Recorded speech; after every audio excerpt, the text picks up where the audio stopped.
Hey, I'm Dan Primack at peHUB.com, and here are your top 3 private equity stories for today, Thursday, February 7th.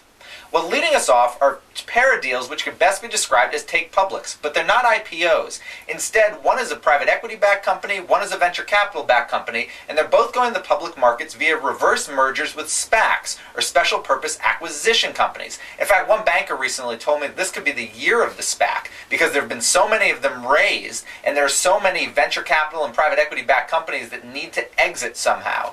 The first deal, Kohlberg & Company, private equity firm, is selling something called Critical Home Care Solutions for about $450 million to a SPAC called MBF Healthcare. Now, the company provides home infusion therapy services, and the way this deal works is Kohlberg will get mostly cash, but also will get a little bit of stock in MBF.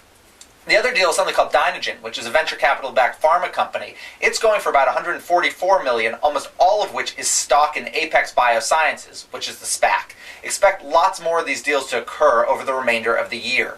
Story number 2 we've got for you is that KKR is investing about $250 million in something called Bharti Airtel, which is an Indian mobile operator. Now, this values Airtel at between $10 billion and $12 billion. It's a listed company, and is another example of private equity firms trying to push cash out the door. This is $250 million in pure equity into a public security, and it's not a control stake. It is just a pure investment, almost as if KKR was playing hedge fund, or in this case, mutual fund. Final story is we've got problems in the IPO market. 2 more IPOs pulled yesterday. One is called Archimix, the other is called Transoma Medical. Both are venture capital-backed companies. At least in the case of Archimix, a very hot venture capital-backed company. They both cited the same thing, unfavorable market conditions.